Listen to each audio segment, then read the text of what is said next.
Yes, Kenya. Tamu sana, yes. In this video, I want us to have a look at some remarks made by Ida Odinga, remarks that are going to form the basis of our analysis and discussion right now. Ida Odinga, those who dined and wined with us abandoned us after Raila's poll loss. Mrs. Ida Odinga, the wife of Azimio leader Raila Odinga, has spoken out about schemes by some politicians from Nyanza region to fight her family. The same politicians who'd wake up, come to my home for breakfast, lunch and supper, and spend the whole day at my office. They are now insulting members of my family, forgetting they used to frequent my home, pretending to be close to the family, said Mrs. Odinga. In this video, I want us to dig deep into that story to understand the truth behind those remarks by Ida Odinga. If you are watching us for the very first time, subscribe, give this video a like. Yes, those remarks by Ida Odinga are meant mainly for Luo politicians who have all along been very close Raila allies, but all of a sudden are now attacking Raila Odinga and his family. And such leaders are people like Odoyo Owidi, former Lake Basin Authority chairman. We have Kidero, we have Karoli Omondi, the current Suba South MP. We have Fredo Uta, we have Ranguma, David Ochieng, among other leaders. These are leaders who have all along been very close to Raila Odinga, and they have always used Raila's name to win seats in Nyanza. All of a sudden, Raila's become bad to them. They are now attacking Raila Odinga and saying Raila is very bad. I consider those leaders as greedy leaders out to seek their own selfish interests and gains. They are trying to please William Ruto to give them jobs. That's exactly why they are attacking Raila Odinga. And for those who have been following me here keenly, I've always maintained that if you see any Azimio leader pledging to work with the government for development, that's a greedy leader, most definitely trying to please the government for his or her own personal gains. It's got nothing to do with the people. Those are leaders out for their own personal interest and gains. And from where I sit, I believe that Kenyans should not tolerate this kind of leaders, and more so in Nyanza, an area deemed as the epitome of human rights, or rather epitome of the struggle for human rights. I personally believe that Kenyans should not tolerate or condone such kind of leaders. Kenyans should deal firmly with them by rejecting them and all their political maneuvers and antics. And secondly, looking at what is currently happening, I'm seeing a very high possibility where a good majority of these leaders are completely getting it wrong. In their calculation, or rather from their own calculations, they now think that Raila is now finished politically. That's exactly what I'm seeing here. But what these politicians, all these leaders do not know, is that Raila is a politician you can actually not just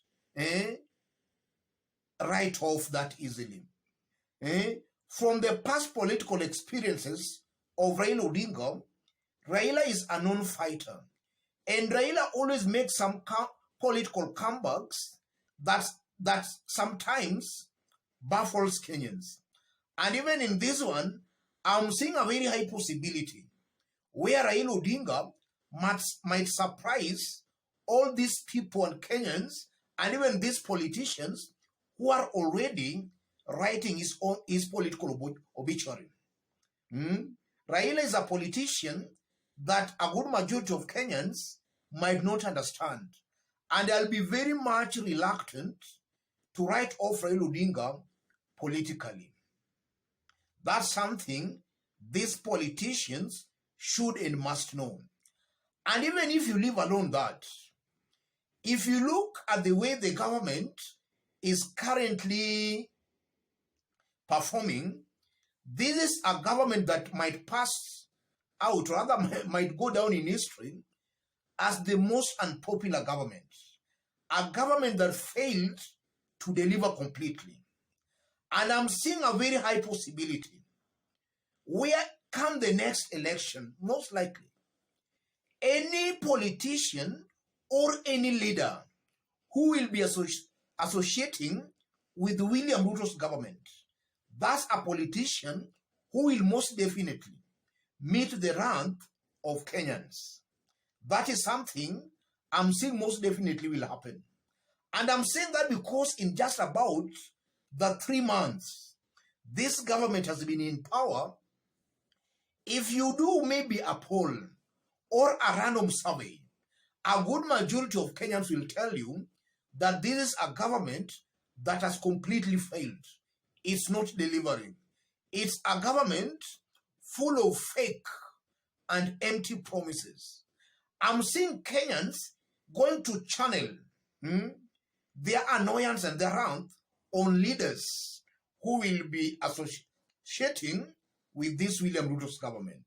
So any smart politician or any politician who has a future political ambition, that kind of a politician, in my honest opinion, unless you come from the mountain or from Kalenjin Rift Valley, but outside of those two regions, any politician, a smart politician, should be very, very careful before you become very cozy with this government.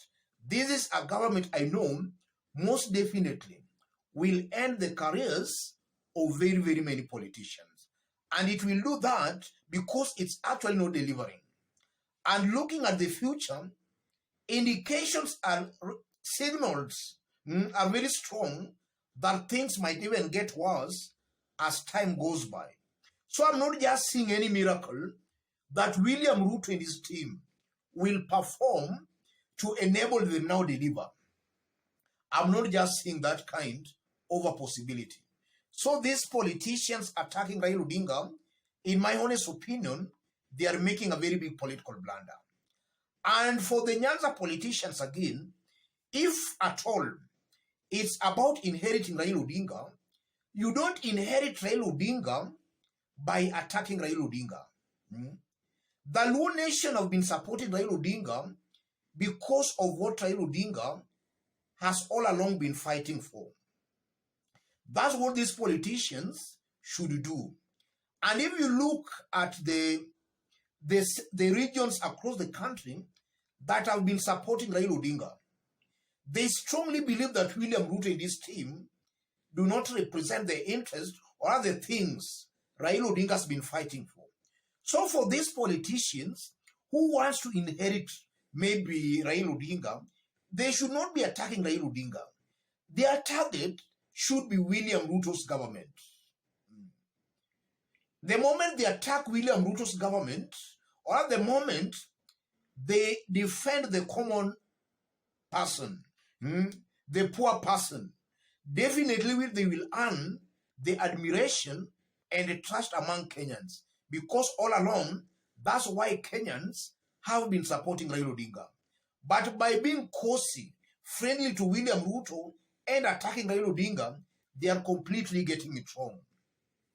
Let me stop it there, ladies and gentlemen. If you are watching us for the very first time, but so far you have not yet subscribed, kindly subscribe, give this video a like. If you want to support our channel, I've pinned my number on the comment section.